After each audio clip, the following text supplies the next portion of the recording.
चाषी को मिल जाइछि टोकन किंतु खोलु नहीं धान मंडी। अमल धान को मंडी रे बिक्री करि न पारी चिंतारे पुरी जिला चाषी। सेपटे धान किणिबा प्रक्रिया आरंभ करा न गले धान बस्ता को राजरास्ता रे रखी आंदोलन पई चाषी हेलेनी सजबाज। सरकारी कागजपत्र रे मे 20 तारीख रु धान मंडी खोला जाइछि। केउ मंडी रे केते धान मिलर किणिबे सेति पई टार्गेट मध्य दिया जाइछि।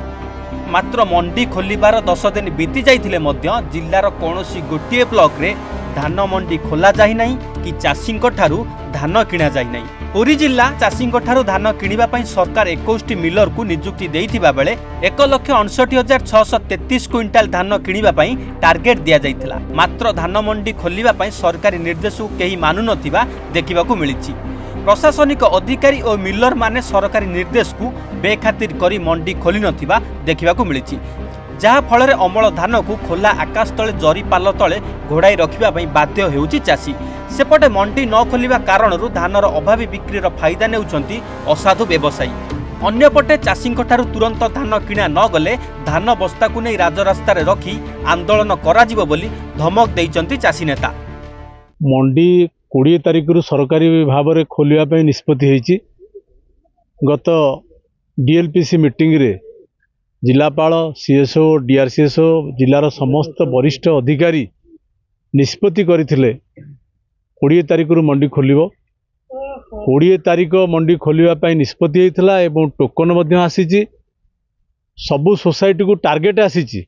जो टार्गेट के समुद्र संखे जहाँ भी हो से टार्गेट रे मध्य मंडी रु वर्तमान 30 तारीख हो गला धान किणा जाई पारु नाही। दुर्भाग्यर कथा 10 दिन बीती जाइथिले मध्य एपर्यंत पुरी जिले रे ये उपमुख्यमंत्री एरिया एठी एमपी देखुछंती मान्यवर विधायक माने मध्य देखुछंती गोटिए चाषी ठू धान किणा हैनी कि गोटिए बस्ता धान वर्तमान सुधा किणा जाई पारि नाही। ता परिवर्ते गत काली केंद्र कृषि मंत्री आसीथिले आमे ताको स्वागत करूछु। विकसित कृषि संकल्प यात्रा करूछंती ताकू भी स्वागत करूछु। उत्सव करूछ समस्त योजना प्रणयन करूछ। योजना प्रबल काम दुर्बल ये अलाजुक सरकार निर्लज सरकार पुरी जिला को केंद्र मंत्री आणुछंती किंतु पुरी जिले में एपर्यंत गोटे मंडी खोलिला नाही। से विषय रे पदे कई कहूनाहांती जहा फल चाषी तार धान अमल करी आपण देखुते चाषी कि अवस्था धान थोइचंती। धान बर्तमान गजा हवाक बसिलाणी। धान बर्तमान किणा हो पारुनी। अदिनिया गत वर्षा अदिनिया वर्षा रे एपर्यंत क्षति ऋण मिलला नाही। एबे भी जो वर्षा होईची से धान बर्तमान नष्ट हबो। धान जदि सरकार मंडी न किणती 7 दिन भितर जदि मंडी को धान न किणिबे आमे समस्त चाषी ए धान को धरी राजरास्ता को जीवु। राजरास्ता रे थोइकी बसिबु। अधे चाषी साग माछ दर रे बिकी साइलाणी। मु गोटे चाषी मोर 130 क्विंटाल धान टोकन आसीची। 20 तारीख रु टोकन आसिलाणी। पुणी कहीं धान देलुनी बोली रिमाइंड टोकन आसिलाणी किंतु आमे धान बिक्री करि पारुनु कि धान कई किणिबा को राजी नुह। ये अपारग सरकार ये अपारग विभागीय अधिकारी ये विकलांग विभागीय अधिकारी पूरी जिले में जते अछंती मु जिलापाल को फोन करिछि आमे व्यवस्था करूछु। आज्ञा मु सीएसओ को फोन करिछि व्यवस्था करूछु।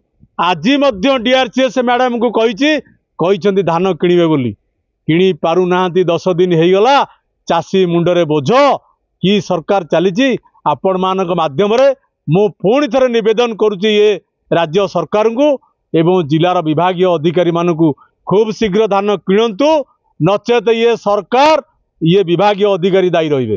जितेंद्र बराळ देखो मंडी सरकारी स्तर रे मंडी खोलले किंतु एपर्यंत कोठी मंडी खोला जाइनो जे अभियोग मंडी 23पुर कोऑपरेटिव सोसाइटी प्रमुख जने बोर्ड डायरेक्टर तापर भी चाषी किंतु सबु प्रकार आमे मोर 23पुर cooperative society Jaspur Govinda SSG दीटा मौजार जमी थिबारु दीटा मौजार रजिस्ट्रेशन करिछि। मोर प्राय दीटा मौजार 86 क्विंटल धान टोकन आसीछि किंतु मु धान अमल कर थोइथिबा पर सोसाइटी सहित कांटेक्ट करिया कोनोसी सेक्रेटरी कोनोसी स्टाफ धान नवा पई कोनोसी इंटरेस्ट नाही। आमे आज धान माने मंडी अमल करिकरी बस्ता करिकरी वर्षा रे एमती पाल गोड़ेकी रखि रहिछु। ତ କ'ଣ ପାଇଁ ଅସୁବିଧା ଧାନ କ'ଣ ପାଇଁ ନେଉନାହାନ୍ତି ମଣ୍ଡି ଖୋଲିଲେନି ନା କ'ଣ ଅସୁବିଧା? ମଣ୍ଡିକୁ ତ ସେମାନେ ମିଲରଙ୍କ ସହିତ କ'ଣ କଣ୍ଟାକ୍ଟ କରୁଛନ୍ତି, ଅଫିସିଆଲ ଭାବେ କହୁଛନ୍ତି ମିଲର ଆସୁନାହାନ୍ତି, ଧାନ ଉଠୁନି, ଏଇ ଟାଇପ୍ର ରହିଛି। ଯଦି ଧାନ ଏମିତି ବାହାରେ ପଡ଼ି ରହିବ ଚାଷୀ ତ ବହୁତ କ୍ଷତି ସହିବ। ଅଭାବୀ ଧାନ ଭାବରେ ଆମେ ବିକ୍ରି କରିବୁ, ବିକ୍ରି କରିକି ବହୁତ ଲସ୍ରେ ରହିବୁ, ଲକ୍ଷାଧିକ ଟଙ୍କା ଖର୍ଚ୍ଚ କରିକି ଲସ୍ରେ ଋଣରେ ବୁଡ଼ିକି ରହିବୁ। କ'ଣ ଡିମାଣ୍ଡ ରହିବ ଆପଣଙ୍କର? ମାନେ ଆମେ ସରକାର ତ କିଛି ଆମ କଥା ଶୁଣୁନାହାନ୍ତି, ଆମେ ଅନୁରୋଧ କରୁଛୁ ଆମ ଧାନ କେମିତି ସହଳ ଉଠି ଆମକୁ ଉପକୃତ ହଉ।